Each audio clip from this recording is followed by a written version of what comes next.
1934. No Porto de Santos, o maior do mundo, a paciência era curta e a fome era grande.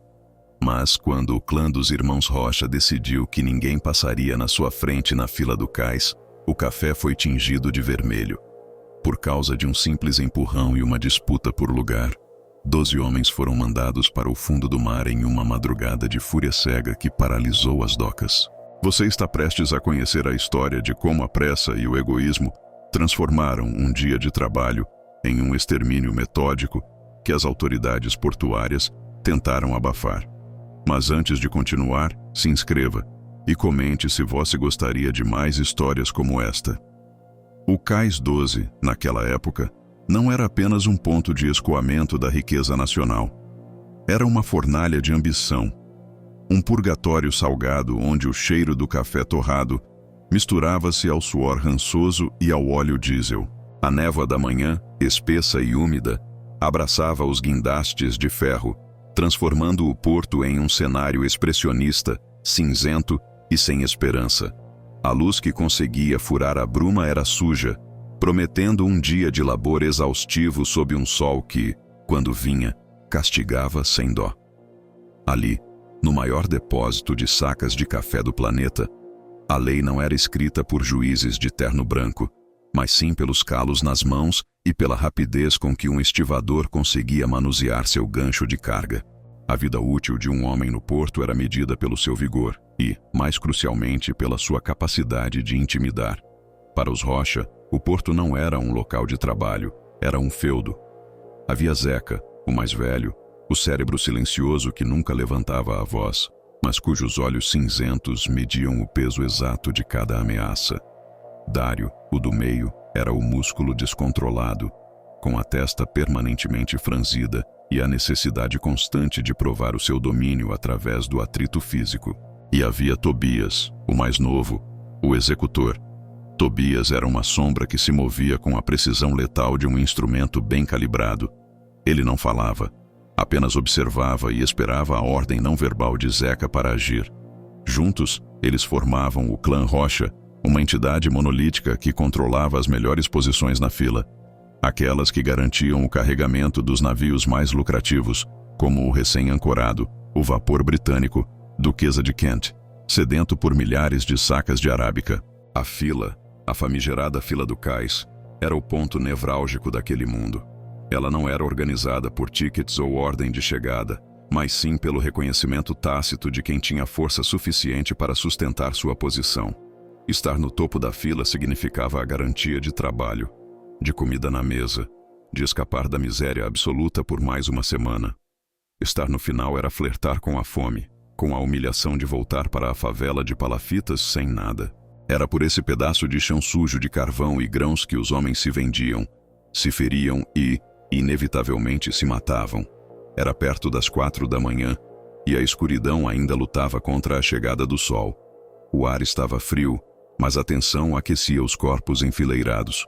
O Duquesa de Kent exigia urgência e a promessa de pagamento extra por agilidade pairava como um perfume caro e tentador. Os Rocha estavam na ponta, próximos à rampa de acesso ao porão, onde o café seria içado.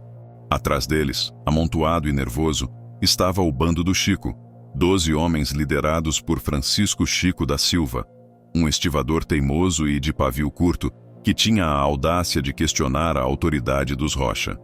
Chico não era forte o suficiente para desafiá-los abertamente, mas sua impaciência e a necessidade desesperada de alimentar a família o tornavam perigosamente volátil. A espera, naquela madrugada, esticava-se como um fio de arame farpado. O mestre do cais demorava a dar o sinal verde para o início do carregamento. O silêncio era interrompido apenas pelo ranger metálico dos cabos e pelo som distante das ondas batendo no casco do navio.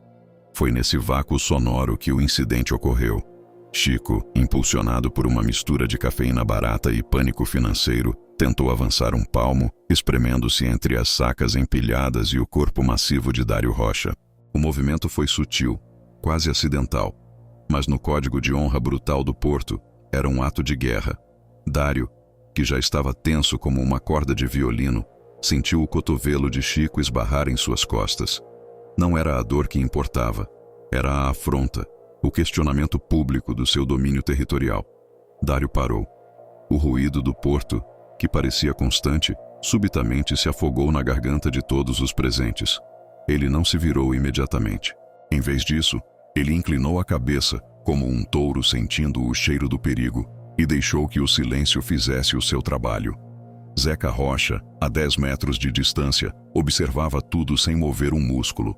Seus olhos, que pareciam absorver a pouca luz, registraram a falha de Chico e a reação contida de Dário.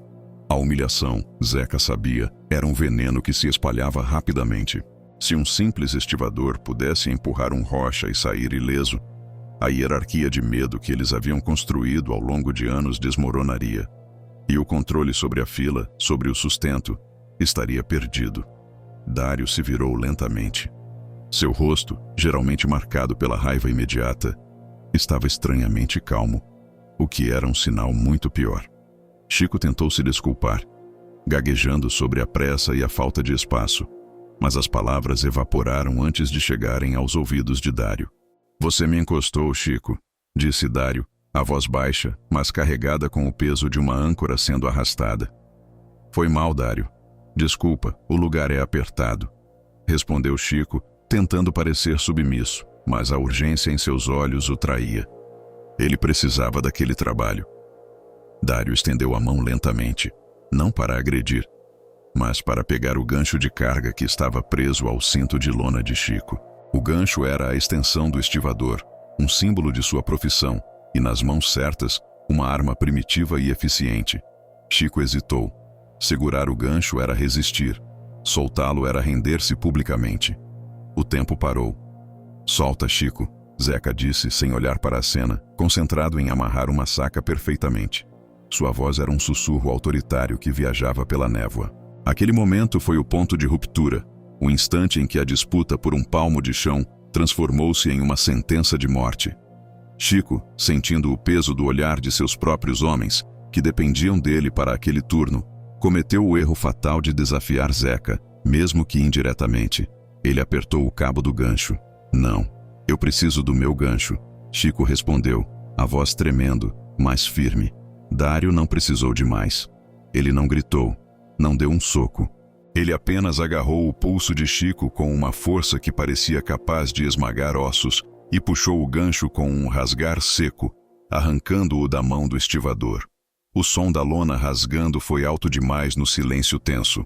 Dário jogou o gancho no chão enlameado, como se fosse um pedaço de lixo. "Você não precisa de nada aqui hoje, Chico. Nem você, nem os seus", decretou Dário, finalmente liberando a raiva contida, mas ainda controlada. "O navio de hoje é nosso." A humilhação de Chico foi total. O bando do Chico se agitou. 12 homens que, individualmente, não eram páreo para os Rocha, mas que juntos, sob a pressão da fome, poderiam explodir em um motim. Eles eram a maioria, mas os Rocha tinham a coesão e a fama. Zeca, percebendo que a situação havia escalado para além da recuperação pacífica, levantou a cabeça. Ele não precisava de violência imediata para vencer a disputa pela fila. Ele precisava de um exemplo, de um espetáculo de terror que garantisse que jamais, em tempo algum, alguém ousaria questionar a primazia do clã. A fila era a linha de frente. O acerto de contas seria no silêncio. "Vão para casa", Zeca ordenou, dirigindo-se ao bando do Chico. Não era um pedido, era um ultimato. Chico cuspiu no chão. "Não vamos, precisamos comer." Aquele cuspe não atingiu Zeca, mas atingiu a honra do clã. Foi o cheque sem fundos que selou o destino dos 12 homens. Zeca sorriu. Um sorriso frio e sem alegria, que era mais assustador do que qualquer grito. "Tudo bem", Zeca respondeu, pegando uma saca de café, inspecionando o tecido. "Então a gente trabalha de noite." A frase era ambígua, mas a intenção era clara para todos que conheciam a dinâmica subterrânea do cais. Zeca estava prometendo não apenas a fila, mas uma retaliação que aconteceria longe dos olhos curiosos da administração portuária, longe da luz do dia, onde a lei do homem era substituída pela lei da escuridão. O bando do Chico se retirou, humilhado e fervendo. Eles sabiam que tinham perdido a batalha pela fila, mas não imaginavam que tinham acabado de assinar o próprio atestado de óbito. A tragédia se aproximava, embalada pelo aroma doce e pesado do café. O palco estava montado. O acerto de contas seria metódico e final. O Porto de Santos estava prestes a testemunhar o incidente que seria sussurrado por décadas. A noite silenciosa do Armazém 4. Continua.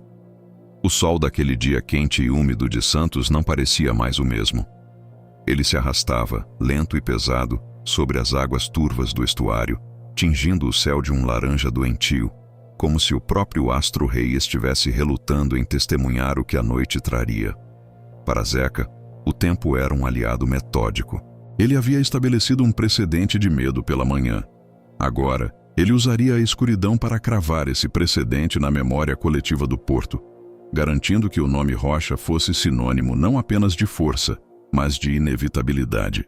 Enquanto a maioria dos estivadores encerrava seus turnos, trocando o suor pelo cheiro de aguardente nas tascas sujas próximas ao cais, Zeca e Dário se recolheram para um barracão abandonado, o quartel-general informal do clã. O ambiente era espartano, iluminado apenas por uma única lâmpada a querosene que lançava sombras alongadas e distorcidas, transformando os homens em caricaturas de si mesmos. Os outros membros do clã Rocha, primos, cunhados e agregados que juravam lealdade ao sobrenome, todos eles homens forjados na dureza do trabalho braçal e na ausência de lei, aguardavam em silêncio disciplinado. Zeca não falava sobre vingança, ele falava sobre logística e território. A humilhação de Dário na fila não era um insulto pessoal. Era um ataque direto à estrutura de poder que sustentava dezenas de famílias. Permitir que Chico e seus 12 homens se safassem com um simples cuspe no chão significaria abrir uma rachadura na muralha que os Rocha haviam erguido. E no Porto de Santos, onde o pão era conquistado centímetro por centímetro, uma rachadura rapidamente se tornava um abismo. Eles vão tentar negociar, Zeca murmurou, mais para si mesmo do que para os homens reunidos. Ele traçava linhas imaginárias no chão de cimento com a ponta de uma bota. Ou vão fugir, mas a gente não pode deixar nenhum nem outro. Dário, que estava afiando a ponta de seu gancho de carga em uma pedra úmida, levantou a cabeça. Sua raiva matinal havia se condensado em uma frieza cortante. Eles não vão fugir. Eles não têm para onde ir. Sem o cais, eles morrem devagar. Eles vão esperar a gente. Essa era a tragédia inerente à vida no porto. A necessidade de trabalho era um grilhão mais forte do que o medo da morte. Chico e seus homens, desempregados e humilhados, sabiam que sua única chance de sobrevivência era desafiar ou submeter-se. Mas Zeca não daria a eles a chance de escolher. O plano de Zeca era simples e brutalmente eficaz. Armazém 4. Era um gigante esquecido, raramente usado para carregamentos noturnos, mas repleto de sacas de café da safra anterior, empilhadas até o teto. Um labirinto de lona de juta e grãos secos que absorveria qualquer som. A localização era perfeita, isolada o suficiente da área principal do cais, mas ainda dentro do território portuário, garantindo que o incidente fosse tratado internamente, sob a lei de silêncio que regia a estiva. Ninguém entra pela frente, Zeca instruiu, a voz baixa mas carregada de autoridade. Apenas um homem de isca, o resto entra pelos fundos, pela linha de trem desativada. Se o Chico aparecer com os dele, eles têm que estar sozinhos. 12. Nenhum a mais, nenhum a menos. A preparação foi quase ritualística. Os homens do clã Rocha vestiram roupas escuras, sujas de graxa e pó de café, para se misturarem melhor às sombras. Os ganchos, que eram ferramentas de trabalho, foram transformados em extensões mortais. Zeca, contudo, fez questão de garantir que todos tivessem algo mais silencioso e final. Facas de açougueiro, curtas e grossas, escondidas sob a lona do cinto. O uso de armas de fogo seria o último recurso. O objetivo era enviar uma mensagem de domínio físico e absoluto, uma demonstração de que a força bruta dos Rocha era superior a qualquer resistência organizada. Enquanto isso, a poucas quadras dali, no bairro pobre e lamacento que abrigava a mão de obra do porto, Chico e seus 12 homens se reuniam em um cortiço apertado. O cheiro de álcool e fumo era denso, mas não conseguia abafar o odor frio do medo que pairava no ar. A humilhação da manhã havia se transformado em uma ansiedade palpável. "O Zeca não vai deixar barato, Chico", disse um dos homens, um sujeito magro chamado Joel, que tremia visivelmente apesar da cachaça. Aquele sorriso dele parecia que ele estava contando a gente para o caixão. Chico, sentado em um caixote virado, estava dividido entre a raiva e a resignação. Ele havia cuspido no chão. Agora, ele teria que pagar por isso. Ele havia desafiado a lei dos Rocha. Sua única esperança, uma esperança desesperada e frágil, era que Zeca quisesse apenas uma surra, um aviso final. Mas, no fundo, ele sabia que a disputa pela fila havia escalado para um nível de honra que só poderia ser resolvido com o vazio. "A gente não pode fugir", Chico repetiu, batendo o punho no caixote. "Se a gente correr, a gente nunca mais trabalha nesse porto. E se a gente correr, eles vão atrás das nossas famílias. É melhor a gente encarar." O que Chico e seus homens não entendiam era que eles não estavam sendo chamados para um confronto. Eles estavam sendo atraídos para uma armadilha.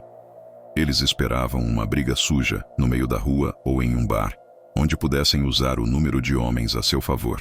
Zeca, no entanto, havia escolhido um palco onde a maioria se tornaria uma desvantagem. Um labirinto escuro, onde a coesão e a brutalidade silenciosa venceriam a força bruta dispersa. Por volta das 10 da noite, o Porto de Santos entrava em seu silêncio noturno, pontuado apenas pelo ranger melancólico das correntes dos navios atracados e pelo grito distante de gaivotas. A névoa, companheira constante do cais, começou a se arrastar do mar, envolvendo os armazéns em um manto úmido e gelado. O mensageiro dos Rocha, um garoto de recados que não sabia a gravidade da mensagem que carregava, encontrou Chico. A mensagem era direta, quase um convite. "Zeca quer conversar sobre o turno de amanhã, Armazém 4, sozinhos, sem polícia, sem testemunhas." Era a isca perfeita. A menção de conversar sobre o turno de amanhã acendeu uma faísca de esperança no coração de Chico. Talvez Zeca quisesse apenas o dinheiro, talvez quisesse apenas uma submissão pública. A possibilidade de salvar o sustento da semana era forte demais para ser ignorada, mesmo que fosse uma mentira óbvia. "Vamos", Chico decretou, levantando-se. Ele tentou parecer confiante, mas a maneira como ele apertou o cabo de sua faca traía o terror. "A gente vai e resolve isso. 12 contra 1 se precisar." Ele estava errado. Não seriam 12 contra 1. Seriam 12 contra o clã no escuro, dentro de uma câmara de eco feita de café. A caminhada até o Armazém 4 foi uma procissão silenciosa de homens tensos, atravessando a avenida perimetral, onde a névoa parecia mais espessa e os postes de luz falhavam em intervalos convenientes. O Armazém 4 era uma estrutura colossal de tijolos vermelhos e ferro enferrujado, com janelas cegas que pareciam olhos vazios. A porta principal estava entreaberta, convidativa, mas a escuridão lá dentro era absoluta, um vazio que prometia engolir a luz. Chico parou na entrada. Sentiu um calafrio que não era apenas da névoa. O cheiro de café, geralmente forte e energizante, estava ali, mas misturado com um odor metálico e frio, um prenúncio que ele não conseguiu decifrar a tempo. "Zeca!" Chico gritou, a voz ecoando no vasto silêncio do galpão. Não houve resposta imediata. Apenas o som distante do mar e o rangido de alguma viga de metal se acomodando sob o peso. Chico deu o primeiro passo para dentro. Seus 12 homens o seguiram, entrando na escuridão, onde cada saca de café se tornaria um obstáculo, e cada sombra, um predador. No interior, Zeca estava no centro de um corredor estreito, formado por pilhas de sacas de café, esperando. Ele não estava sozinho. Os outros membros do clã Rocha haviam se posicionado nas laterais e no fundo do armazém, misturados às sombras, usando o labirinto de lona como camuflagem perfeita. Eles eram invisíveis, silenciosos e pacientes. Eles não precisavam se mover. Eles esperavam que o bando do Chico entrasse na garganta da armadilha. Quando Chico e seus 12 homens estavam todos dentro, a porta de ferro nos fundos do Armazém 4, que Zeca havia deixado ligeiramente aberta para a entrada de seus homens, fez um som seco e final, fechando-se com um estrondo que reverberou pelo galpão, selando o destino dos recém-chegados. Eles estavam presos. Boa noite, Chico. A voz de Zeca veio da escuridão, baixa e calma, mas parecendo vir de todos os lados ao mesmo tempo. Estávamos esperando vocês. Vamos conversar sobre a fila, sim, mas primeiro, vamos acertar as contas da honra. A tensão psicológica que vinha se acumulando desde o cuspe da manhã atingiu seu ponto de ruptura. O bando do Chico percebeu tarde demais que não estavam ali para negociar. Estavam ali para serem o exemplo. O pânico tomou conta. Chico tentou sacar sua faca, mas antes que pudesse sequer virar-se, a escuridão se moveu. Os Rocha emergiram das pilhas de café como fantasmas, portando seus ganchos, prontos para a noite silenciosa do Armazém 4. O incidente havia começado. Não houve gritos longos, apenas sons abafados e metálicos, como se o café estivesse absorvendo o ruído da violência. Era o som de ferramentas de trabalho sendo usadas para um propósito final e irreversível, garantindo que o controle da fila do Porto de Santos estivesse garantido para sempre, cimentado pelo terror e pelo vazio deixado por 12 homens. O aroma doce do café, misturado agora com o cheiro de suor e algo mais frio, pairava sobre a cena da tragédia. O aroma doce do café, misturado agora com o cheiro de suor e algo mais frio, pairava sobre a cena da tragédia. A escuridão não era apenas a ausência de luz, era uma presença tátil, um pano de fundo perfeito para a caçada.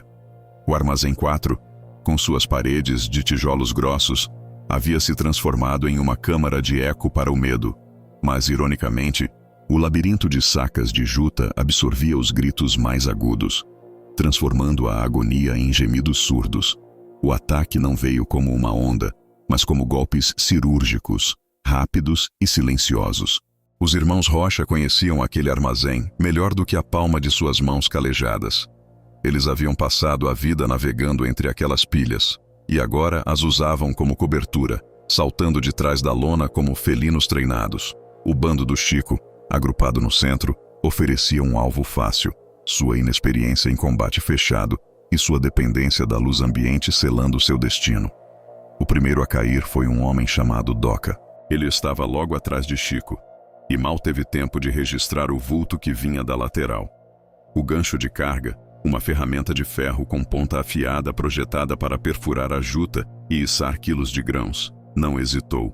Não houve grito, apenas um som de impacto seco, seguido pelo ruído pesado de um corpo que desabava sobre as sacas, que amorteceram a queda, mas não o silêncio que se seguiu. Aquele silêncio, mais do que qualquer grito, foi o que quebrou a moral dos outros. Chico, ainda tentando desembainhar sua faca, sentiu o ar vibrar com a velocidade brutal da execução. Ele virou-se a tempo de ver outro de seus homens, Juvenal, ser puxado para as sombras por uma mão invisível. Juvenal tentou lutar, mas o peso e a surpresa do ataque o dominaram. O som de luta cessou abruptamente, substituído por um silêncio opressor. Era a eficiência fria do clã Rocha. Eles não estavam ali para brigar ou demonstrar força. Estavam ali para eliminar, para limpar a fila, para garantir a supremacia do nome. Zeca permaneceu no centro do corredor, parado, observando o caos controlado de seus irmãos. Ele era o eixo da tempestade. Sua voz, que havia soado calma, agora era desnecessária. Ele apenas movia a cabeça, sinalizando a próxima vítima, orquestrando a tragédia como um maestro macabro. O pânico se espalhou como fumaça tóxica. Os homens de Chico, que momentos antes eram 12, agora eram fragmentos de terror tentando encontrar uma saída inexistente. A porta de ferro, selada pelo estrondo final, parecia agora um sarcófago. Eles tentaram correr, mas as pilhas de café eram barreiras intransponíveis, forçando-os a caminhos que os levavam diretamente para onde os Rocha esperavam. Um dos estivadores, desesperado, tentou escalar a montanha de sacas, buscando a altura como salvação. Ele alcançou o topo, ofegante, a silhueta brevemente visível contra o pouco de luz que filtrava das frestas do telhado. Foi um erro fatal. A exposição o tornou um alvo. Um tiro, abafado pela lona e pelo volume do café, ecoou, e o homem simplesmente desapareceu da visão, caindo de volta no labirinto de juta. O cheiro metálico que Chico havia sentido na entrada intensificou-se, misturando-se ao pó fino do café. Chico, Percebendo que o combate era inútil, tentou desesperadamente alcançar a saída principal, o único ponto onde a escuridão não era total. Ele correu, tropeçando em sacas, sentindo o peso do fracasso. Ele havia levado seus homens para o matadouro. A honra que ele buscava salvar era agora apenas um cadáver silencioso. A tensão crescente não estava mais nos agressores, mas naqueles que restavam. Eles sabiam que não havia rendição. O Porto de Santos, em 1934, não oferecia misericórdia em acertos de contas como aquele. A única negociação possível era o silêncio. De repente, Chico sentiu uma presença atrás de si, tão próxima que ele pôde sentir o hálito frio. Ele girou, a faca finalmente em punho, mas não foi rápido o suficiente. Era Bira, o mais novo dos Rocha, conhecido por sua força bruta e seu olhar vazio. Bira não usou o gancho, ele preferiu o confronto direto, uma brutalidade mais íntima. Ele bloqueou o golpe de Chico com o antebraço e o atingiu com um objeto pesado, provavelmente um pedaço de madeira ou a coronha de uma arma. O mundo de Chico se transformou em um carrossel de dor e escuridão. Ele caiu, o cheiro de café invadindo suas narinas enquanto seu corpo batia nas sacas. Sua faca escorregou e sumiu na poeira. O som da luta ao seu redor parecia se afastar, como se ele estivesse sendo puxado para o fundo de um poço. Ele tentou se levantar, mas uma bota pesada pressionou suas costas, imobilizando-o. Ele ouviu a voz de Zeca, agora bem perto, pairando sobre ele como um juiz. "A fila, Chico", Zeca murmurou, sua voz quase um sussurro no meio do turbilhão de ruídos abafados. "A fila é sagrada, é o pão na mesa. Você cuspiu na fila. Você cuspiu na nossa mesa." A humilhação era mais aguda que a dor física. Chico tentou falar, implorar, mas só conseguiu engasgar. Ele estava de bruços, incapaz de ver o rosto de seu algoz, apenas a sujeira do chão do armazém e a juta áspera. O ponto de ruptura final se deu não com um grito, mas com o som de metal sendo arrastado no chão de concreto, anunciando que o instrumento final seria usado. O incidente estava quase completo. Dos 12 homens que entraram, restavam apenas murmúrios e a respiração pesada dos Rocha. A noite silenciosa do Armazém 4 havia atingido seu ápice. O silêncio que se seguiu, quando a última resistência cessou, foi ensurdecedor. Era um vazio que engolia o som do mar, o ruído dos guindastes distantes e até mesmo o cheiro do café. Era o silêncio da vitória completa e da derrota absoluta, um vácuo onde a vida havia sido drenada pela ambição e pela necessidade brutal de controle no cais. O clã Rocha havia garantido seu lugar na fila. O preço era 12 sombras a menos sob o céu úmido de Santos. A atmosfera mudou. O ar, antes carregado de adrenalina e suor, agora estava frio e estagnado. Zeca se afastou de Chico, que permanecia no chão, esperando o inevitável. "Acabou", Zeca declarou, não para Chico, mas para seus irmãos. Sua voz ecoando ligeiramente pela primeira vez, agora que o ruído da luta havia cessado. "Limpeza, e joguem os ganchos no mar. Amanhã, voltamos ao trabalho. A fila espera." O destino de Chico era agora apenas uma formalidade. A última pincelada no quadro sombrio. Ele sentiu as mãos fortes de Bira o levantarem, não com raiva, mas com a indiferença de quem move um peso inerte. Zeca se aproximou, e pela primeira vez, Chico viu os olhos do líder do clã, frios e desprovidos de qualquer satisfação. Não havia ódio, apenas a necessidade de um trabalho bem feito. "A mensagem precisa ser clara, Chico", Zeca sussurrou. "Ninguém toca no que é nosso, nunca mais." A consequência daquela noite seria sentida por anos no Porto de Santos.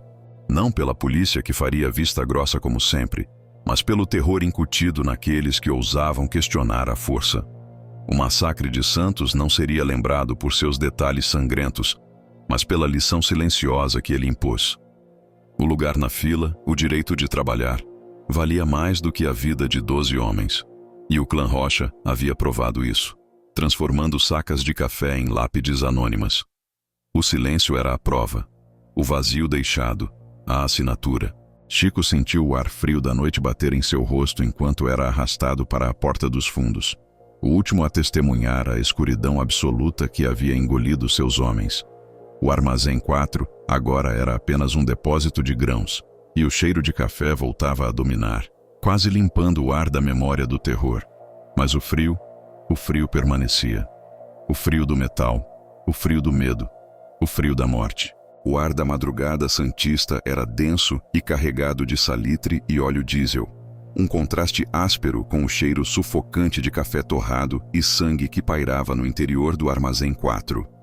Bira arrastava Chico pelo chão de pedras irregulares do pátio externo, em direção à escuridão absoluta do cais. Não havia pressa no movimento, apenas uma eficiência fria e desumana. Chico, com a mente ainda girando e o corpo dormente pelo golpe na cabeça, era pouco mais que um fardo de carne e ossos. Ele via apenas os próprios pés sendo arrastados, e acima deles, a silhueta maciça de Bira contra o céu noturno, onde a poluição e a névoa marítima apagavam qualquer vestígio de estrela. Zeca permaneceu na porta do armazém, o único ponto de luz fraca vindo de uma lanterna a querosene que ele segurava. Seus olhos vasculhavam o pátio e a linha do horizonte como se estivesse auditando um balanço de perdas e ganhos. O balanço era simples: 12 homens eliminados, a fila garantida. Mas a execução da limpeza era o que realmente separava o amador do profissional no submundo do porto. Léo, Duda, abram o caminho. A voz de Zeca era baixa, mas cortante, engolida pela vastidão do cais. Os outros dois irmãos, Léo e Duda, que haviam participado da carnificina com a mesma determinação silenciosa, apareceram nas sombras, cada um carregando volumes pesados e disformes, enrolados em pedaços de lona rasgada, que pareciam ter sido retirados de algum navio abandonado. Eram as ferramentas do incidente, os ganchos de carga, agora sujos e pesados de um trabalho que nunca deveriam ter feito, e algumas armas de fogo rudimentares que seriam difíceis de rastrear, mas que Zeca não podia arriscar. Ele não queria vestígios de metal que pudessem ser ligados ao clã Rocha, não quando o silêncio era a única moeda de valor. A tensão psicológica não vinha do medo da punição legal. A polícia era um fantasma corruptível que só aparecia quando havia dinheiro a ser extorquido, mas sim do peso físico e moral dos corpos inertes dentro do armazém 4. A noite silenciosa havia terminado, mas a madrugada exigia o enterro de seus segredos. Zeca se aproximou de Léo e Duda, inspecionando o embrulho de lona com um olhar de desaprovação. Quero esses ganchos no fundo, onde nem o mergulhador mais pago de São Vicente possa encontrá-los. E joguem fundo, para além da linha de dragagem. Léo, o mais nervoso dos três, limpou o suor frio da testa com o antebraço. Zeca, são 12, é muito volume. Não podemos deixar rastro de arrasto no concreto. Não vamos arrastar, vamos carregar. Zeca corrigiu, a paciência fina como o papel molhado. E vamos usar o bote do tio Nonato. Ele está atracado na ponta. Ninguém ousa ir lá. A decisão de Zeca era imediata e brutalmente lógica. O Porto de Santos era um labirinto de negligência, mas a água era o único lugar que podia engolir 12 homens sem deixar um cheiro persistente de decomposição no cais. O mar, pensou Zeca, era o coveiro mais eficiente de 1934. Enquanto os irmãos se preparavam para a segunda fase da tragédia, a remoção, Bira finalmente retornou do cais, deixando Chico perto de uma pilha de pneus velhos, fora da vista imediata, mas perto o suficiente para ser encontrado ao amanhecer. Chico estava vivo, mas quebrado. Ele está entregue, Zeca. Bira disse, sua voz rouca. Onde o encontramos, ele vai acordar com a luz do sol, frio e sozinho. A mensagem está plantada. Zeca assentiu, seu olhar fixo em Bira. Você fez o certo. Ele é a nossa carta. Se ele falar com alguém, o medo falará antes da verdade. Ninguém vai querer ser o próximo Chico. O plano de Zeca para o Armazém 4 era mais insidioso do que a própria execução.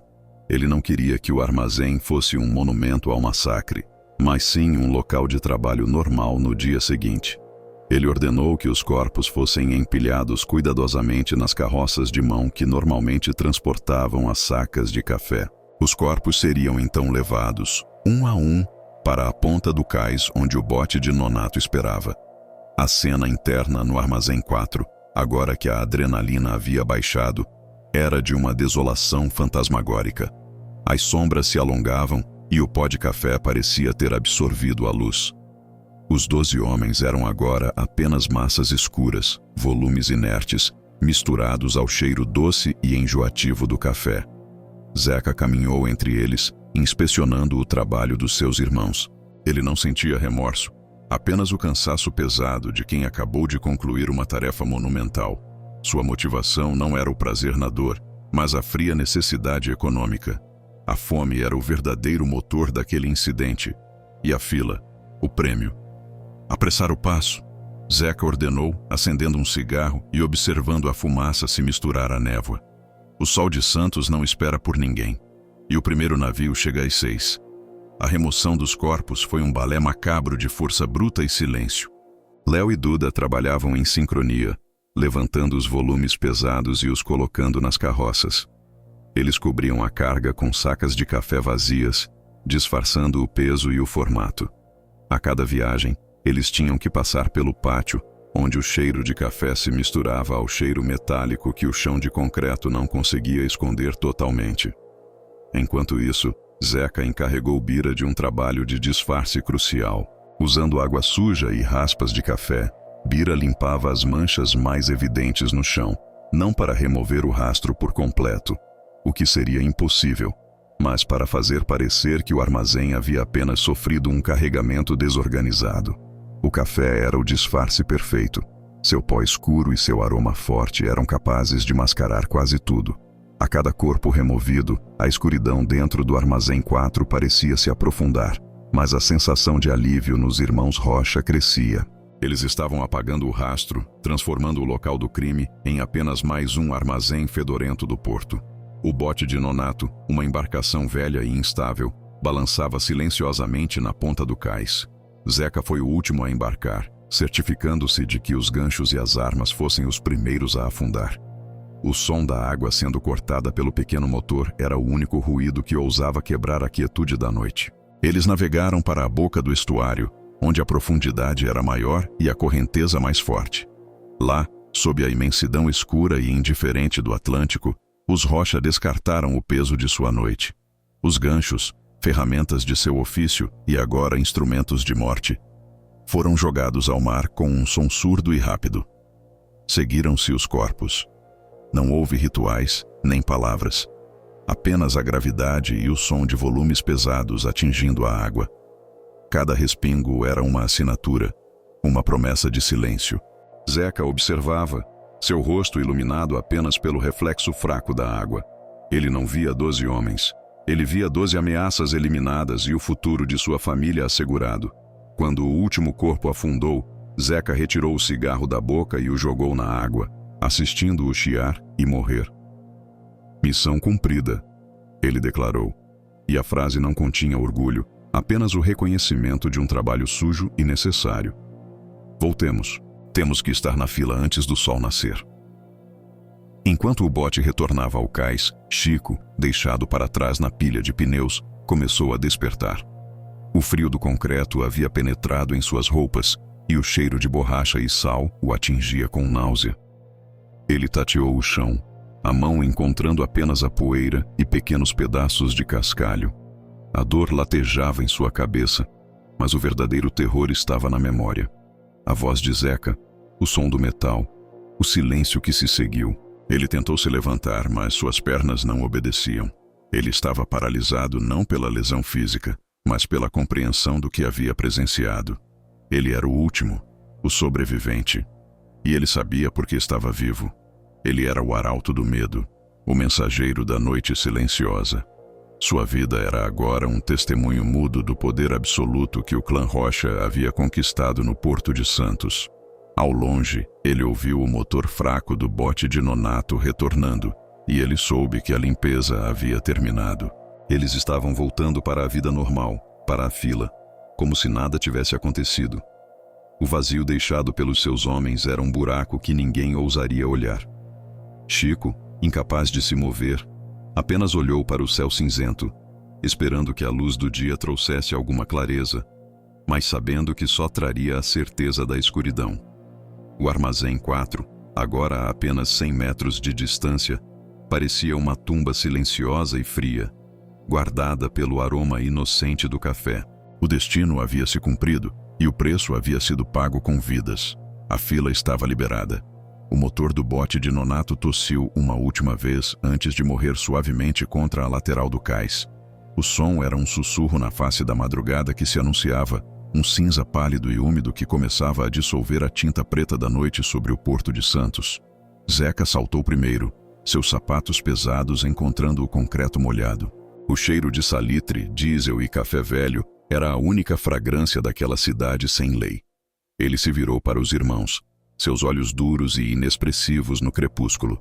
Léo e Duda desembarcaram, seus movimentos lentos, como se a água do estuário ainda estivesse pesando em seus ossos. Bira, o mais jovem e menos acostumado com o peso da eliminação, parecia uma estátua de sal, pálido e tenso. O turno começa em 10 minutos, Zeca murmurou, sua voz rouca, sem a energia brutal que a dominara horas antes. Lembrem-se do que somos, estivadores, cansados, sedentos pelo trabalho, nada mais. A caminhada de volta para a área principal dos armazéns foi a parte mais perigosa. Era o momento de transição, onde a sombra da noite tinha que ser trocada pela luz fria da manhã. Eles se moviam em um ritmo cadenciado, ombro a ombro, a força da família sendo o disfarce mais eficiente. Zeca guiava, a mente focada unicamente no destino. O início da fila, a cabeça, que garantia o carregamento do primeiro navio do dia. Eles passaram pelo armazém 4, que agora parecia um monólito de silêncio, sua fachada de tijolos absorvendo a luz nascente. O aroma de café forte e doce funcionava como um selo inviolável, uma mentira aromática que cobria o rastro metálico da tragédia. Ninguém notaria a água suja usada por Bira para disfarçar as marcas no chão, nem o leve deslocamento das sacas. Para o mundo, o armazém 4 estava apenas dormindo, esperando a ordem de trabalho. Enquanto os Rochas se afastavam, Chico, encolhido sob a pilha de pneus, observava.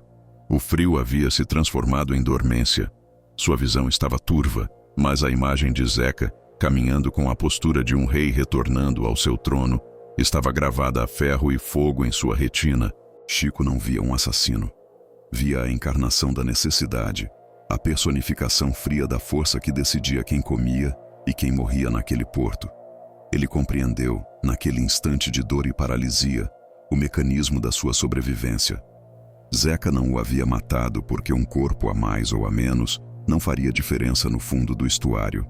Ele o havia deixado viver como um aviso ambulante, uma moeda de troca de terror.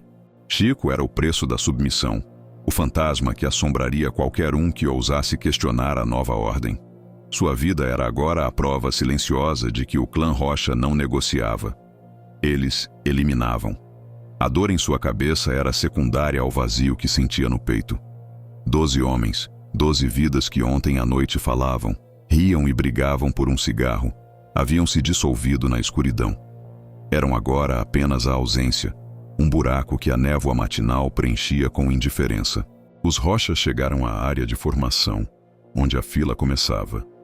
Estava quase vazia.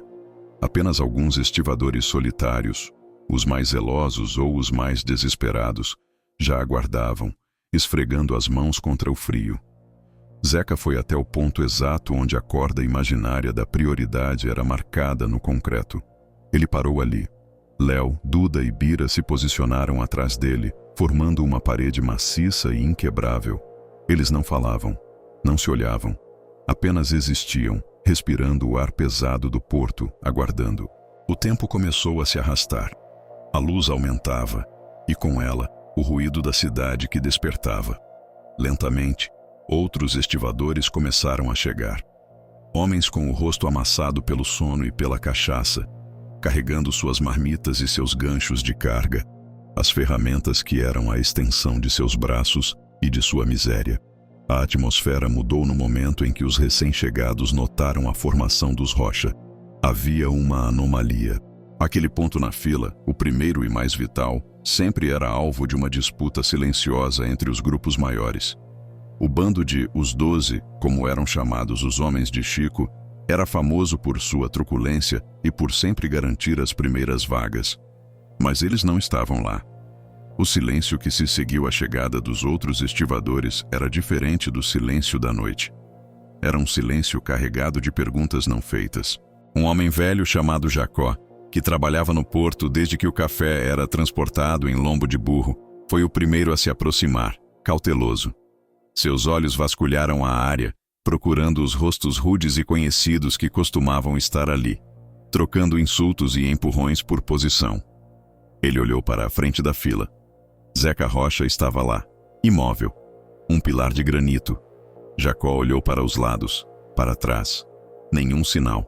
Os outros estivadores, percebendo a ausência, começaram a cochichar, a troca de olhares rápida e nervosa. Onde estavam os 12? O medo não é um som, mas tem peso, e naquele momento, o ar no Porto de Santos se tornou denso, quase irrespirável. Zeca sentiu os olhares, mas não os reconheceu. Sua estratégia era a indiferença absoluta. Ele era apenas um trabalhador, esperando o sino que anunciaria o início do turno. Ele não havia dormido, e o cansaço era real, mas a adrenalina ainda corria como um rio congelado em suas veias. O peso da noite estava enterrado no fundo do oceano, e ele não permitiria que voltasse à superfície. Um estivador mais jovem, impulsivo, finalmente quebrou a tensão. Ele se aproximou da fila, a intenção clara de tentar se posicionar em um lugar melhor. Dia longo, Zeca. Ele tentou, forçando um sorriso desajeitado.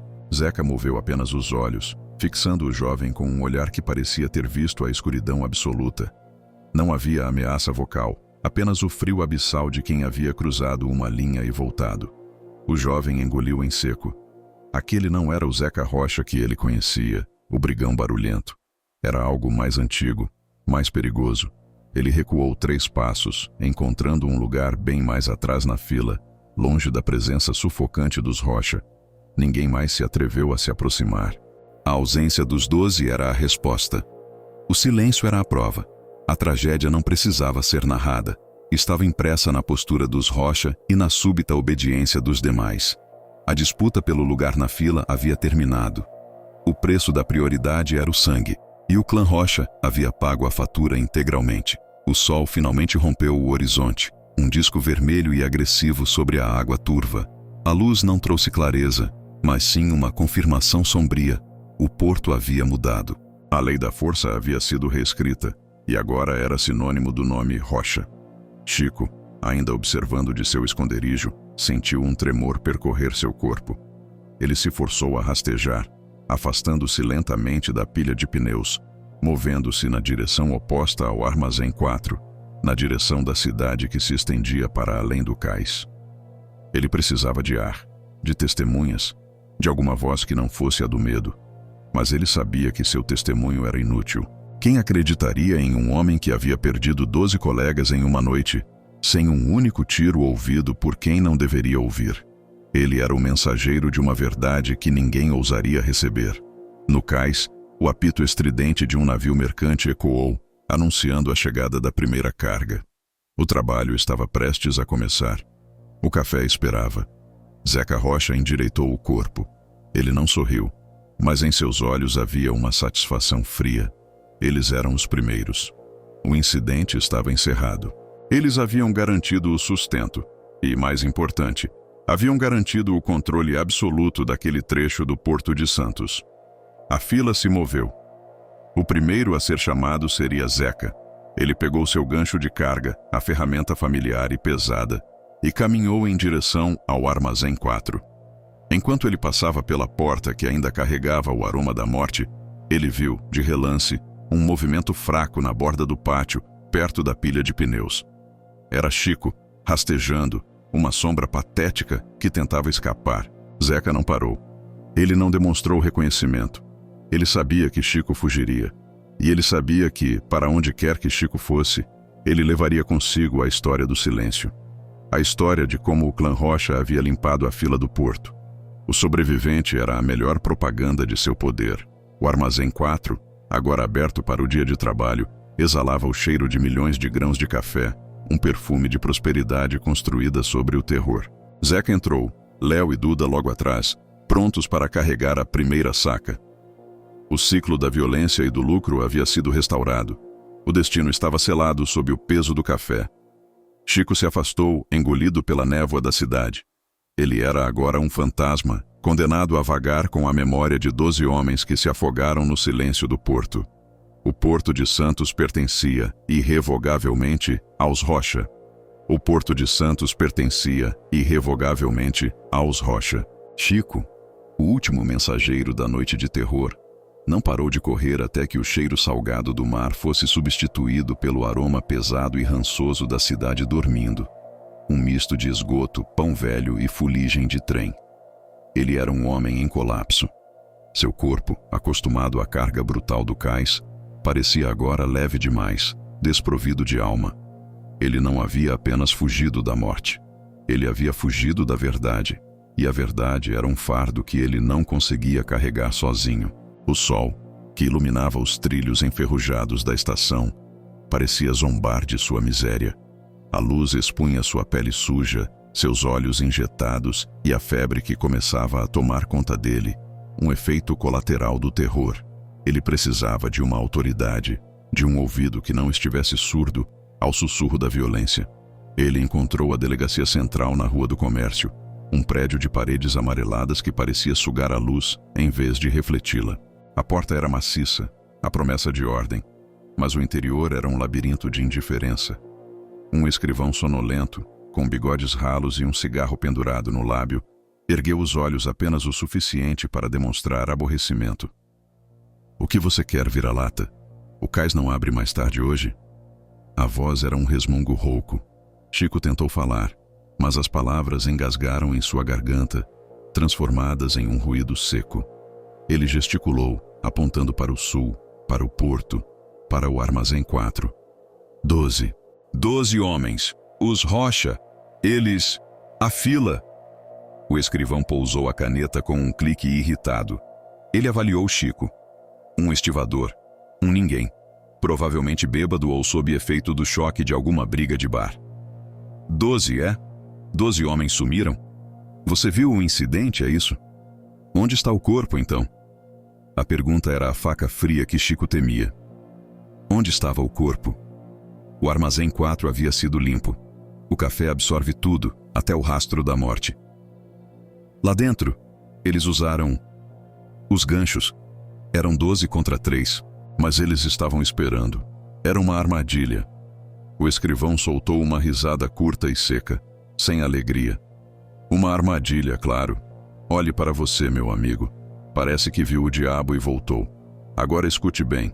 Brigas no porto são rotina. Se 12 vagabundos decidiram pegar o bonde para o interior ou se afogaram em cana, não é problema desta repartição. O Porto de Santos tem 20.000 trabalhadores. 12 a menos não param o café.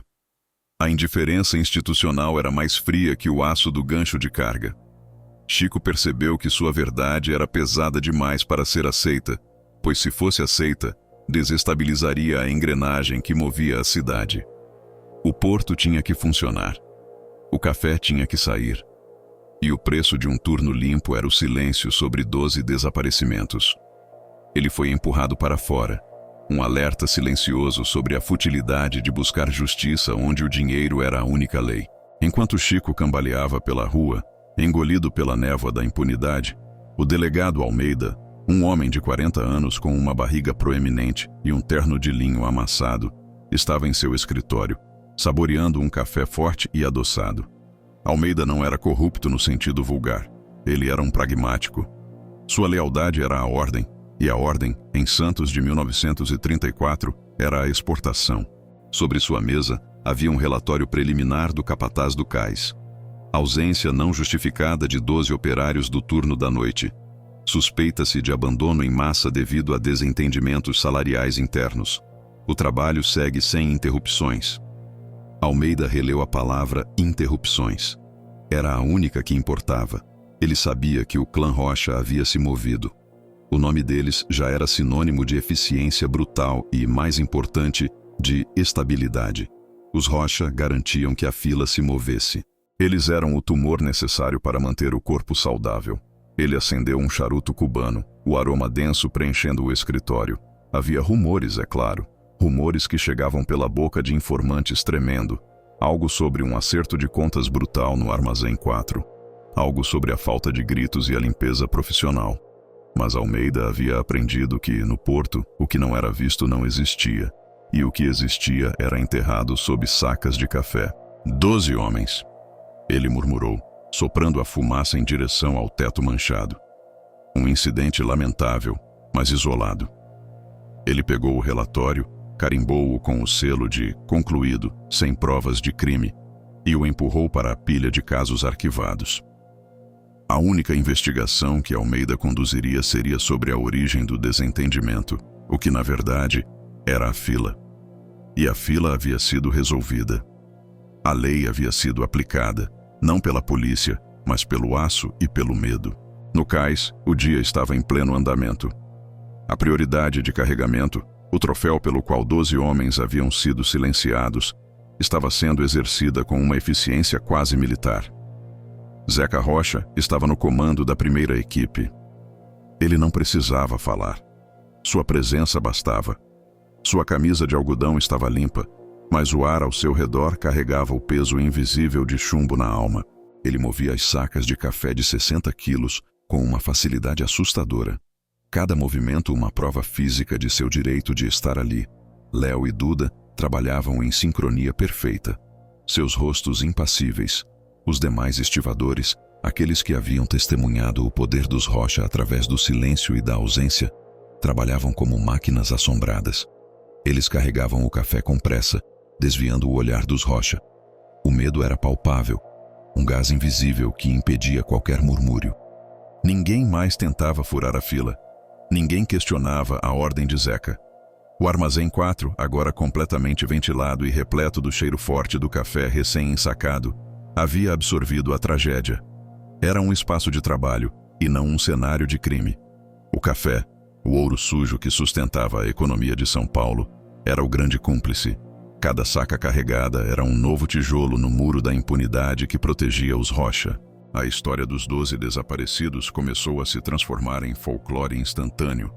Uma lenda urbana contada em voz baixa nas pensões e nas bocas de fumo da Cidade Baixa. Não era a história de um assassinato. Era a história de uma lição. A lição era: o Porto de Santos tem um dono, e o sustento de sua família depende de reconhecer esse fato. Chico, por sua vez, encontrou refúgio em um cortiço apertado na ponta da praia. Ele não podia voltar para o cais. Ele era o único elo vivo com o Armazém 4, e os Rocha sabiam disso. Ele passava os dias em um estado de vigília febril, revivendo o momento em que a porta do armazém se fechou, selando o destino. Ele não tinha mais nome, apenas o título de sobrevivente. Ele tentou uma última vez procurar um jornal, o Correio de Santos, na esperança de que a tinta pudesse ser mais forte que o medo. Mas, ao se aproximar da redação, ele viu na primeira página manchetes sobre o aumento na exportação de café e a estabilidade laboral no cais.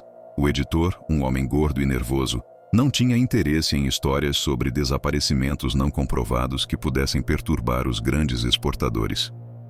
Santos precisa de paz, meu amigo, o editor disse, dispensando-o com um aceno.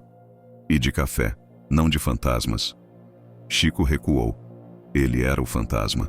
E ele estava condenado a vagar com a memória de 12 homens que se tornaram a fundação da riqueza dos Rocha. A violência implícita daquela noite havia gerado uma nova ordem. A lei do clã Rocha era a lei do cais. O delegado Almeida, ao final da semana, recebeu um envelope pardo contendo uma generosa quantia em dinheiro, um presente de um dos capatazes do porto, em agradecimento pela calma e ordem mantidas durante a recente reorganização da força de trabalho. Almeida aceitou, sem surpresa. A máquina estava lubrificada. O Armazém 4 continuava a esvaziar-se de café e a encher-se de silêncio. A prioridade na fila havia custado 12 vidas, mas garantira o lucro de milhares. Este era o verdadeiro acerto de contas de Santos, 1934. O delegado Almeida, ao final da semana, recebeu um envelope pardo contendo uma generosa quantia em dinheiro, um presente de um dos capatazes do porto, em agradecimento pela calma e ordem mantidas durante a recente reorganização da força de trabalho. Almeida aceitou sem surpresa. A máquina estava lubrificada. O armazém 4 continuava a esvaziar-se de café e a encher-se de silêncio. A prioridade na fila havia custado 12 vidas, mas garantira o lucro de milhares. Este era o verdadeiro acerto de contas de Santos, 1934. O triunfo dos irmãos Rocha tinha o gosto amargo do melaço seco e o cheiro persistente de café e cal. Eles haviam conquistado o topo da pirâmide digestiva, mas a ascensão não lhes trouxe a paz prometida pelo dinheiro fácil e pelo trabalho garantido. A fila era deles, incontestável, mas a sombra do armazém 4 nunca os abandonou. Zeca Rocha, o líder silencioso, era agora uma figura de autoridade inquestionável, mas ele havia se tornado um homem de granito por fora e cinzas por dentro. Ele não bebia mais a cachaça que antes o aquecia. Em vez disso, bebia o silêncio. À noite, no barraco que cheirava a maresia e sabão, ele se sentava à mesa, a lanterna a óleo projetando sombras nervosas, e encarava as mãos. Eram as mesmas mãos que manejavam o gancho, que carregavam o sustento, mas agora pareciam pesadas, como se carregassem não sacas de 60 quilos, mas a alma de 12 homens. Ele havia trocado a luta pela sobrevivência pela vigilância perpétua. A prioridade na fila era apenas a garantia de que, se ele piscasse, o ciclo de violência recomeçaria, e ele estaria no lado errado da porta. A tragédia havia se tornado a fundação da sua família, e fundações feitas de ossos tendem a ranger na madrugada. Léo, o mais impulsivo, tentava afogar a memória no trabalho incessante. Ele movia o café com uma fúria quase religiosa. Ele precisava do esforço físico para esmagar a imagem do confronto, para silenciar o eco dos golpes que não foram ouvidos por ninguém além deles. Ele gastava o dinheiro recém-adquirido em roupas novas e festas ruidosas na Rua do Comércio, buscando na distração o que a impunidade não podia dar: o esquecimento. Mas quando voltava para casa, o cheiro de café em suas roupas era um lembrete. O café era o cúmplice, o espectador passivo que absorveu tudo. E Léo sabia que, a cada saca embarcada para a Europa, ele estava exportando também uma pequena dose da sua própria alma. Duda, o calculista, era quem administrava o novo império de medo. Ele assegurava os pagamentos, negociava com os capatazes e mantinha a ordem através de olhares frios. Ele via a situação com clareza brutal. Eles não eram mais trabalhadores, eram a lei. A violência havia sido apenas a ferramenta necessária para instituir essa lei. Mas o custo psicológico era que ele nunca mais confiaria em ninguém. Cada sorriso de um colega estivador, cada aceno de um capataz, era analisado como uma potencial traição. O sucesso dos Rocha dependia agora de uma paranoia constante, um estado de guerra fria onde o descanso era uma imprudência. Eles eram ricos em trabalho, mas miseráveis em paz. A vida no cais se reajustou à nova realidade. O medo era a nova moeda de troca, mais valiosa que o café ou o ouro. Os estivadores obedeciam, suas famílias comiam, e o fluxo da exportação, o único fator que realmente importava para a cidade, continuava inabalável. O grande silêncio sobre o armazém 4 era a prova de que a ordem havia sido restaurada, não pela justiça, mas pelo terror.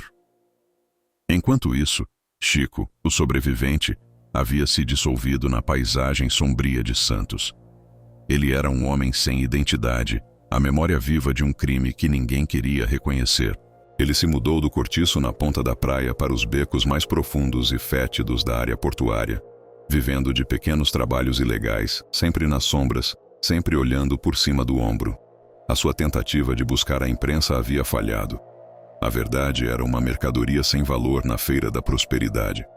Ele entendia agora que a sua sobrevivência não era um milagre, mas uma condenação.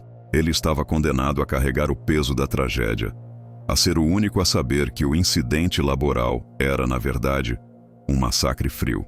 Uma noite, enquanto se encolhia sob a marquise de um armazém abandonado, o cheiro de maresia e podridão misturando-se com o aroma residual do café, Chico teve uma revelação fria. Os Rocha não precisavam matá-lo. A cidade, a corrupção e o medo já haviam feito o trabalho. Ele estava isolado, invisível, e a sua voz havia sido roubada pela própria estrutura que governava Santos. O crime não era apenas a execução dos 12 homens. O crime era a anulação da verdade. Ele pensou em fugir, pegar um trem para São Paulo, ou talvez embarcar clandestinamente em um dos navios cheios de café que deixavam o porto diariamente. Mas o cais, com sua promessa de trabalho e sua realidade de sangue, havia marcado-o para sempre. Ele era um fantasma que só podia assombrar o local de sua própria morte moral. Chico parou de procurar por justiça, parou de procurar por notícias. Ele aceitou o seu destino, o de ser a testemunha silenciosa de um mundo que celebrava o lucro acima da vida. Ele se tornou mais um dos muitos rostos esquecidos da miséria portuária, um farrapo humano que se movia pela periferia da riqueza gerada pelo café. O Armazém 4 havia lhe tirado tudo, exceto a memória. E essa memória era um fardo mais pesado que qualquer saca. O delegado Almeida, sentado em seu gabinete abafado, folheava o relatório final do incidente no Armazém 4. O papel cheirava a poeira e burocracia. Motivo do conflito: desorganização na fila de carregamento. Resultado: reorganização da força de trabalho. A caneta de pena deslizou, assinando a sentença final. O caso estava fechado para sempre, selado sob a chancela da ordem pública. Almeida sabia que tinha vendido a sua alma por um pedaço de conforto e estabilidade. Ele não era um homem mau, ele se dizia, apenas um homem prático. Em Santos, a justiça era uma dama de luxo e a ordem era uma necessidade brutal. Ele olhou para o envelope pardo que estava guardado na gaveta. Era o preço do silêncio. Um preço justo, ele concluiu cinicamente, se considerarmos a paz que ele trouxe ao porto. Ele se levantou, caminhou até a janela e observou o cais. O movimento era frenético e preciso. Guindastes subiam e desciam. Estivadores, agora sob a disciplina férrea dos Rocha, moviam-se como formigas. O café fluía. A riqueza de São Paulo estava sendo embarcada, saca por saca, sobre uma base de 12 cadáveres invisíveis. O Porto de Santos, em 1934, era a metáfora perfeita para o Brasil. Uma terra de ouro e miséria, onde a prosperidade era construída sobre a violência implícita, e onde a lei era escrita não nos códigos, mas na força do clã. Os irmãos Rocha continuariam a governar a fila. Seus filhos cresceriam com a marca invisível do acerto de contas, e o cheiro doce e enjoativo do café continuaria a cobrir o rastro da tragédia. Almeida fechou a janela. O barulho do porto foi abafado, mas o silêncio perpétuo que ele havia comprado pairava sobre a cidade como uma névoa salgada e fria. A história dos 12 homens, a disputa pelo lugar na fila, era apenas um sussurro perdido entre os navios e os armazéns. A lei havia falhado, a imprensa havia falhado, e a moral havia sido enterrada sob o peso de milhões de sacas de café. E assim o porto continuou a girar, eficiente e implacável, alimentado pela força bruta e pela aceitação sombria de que, em Santos, a ordem tinha um preço, e esse preço era pago com o sangue dos esquecidos.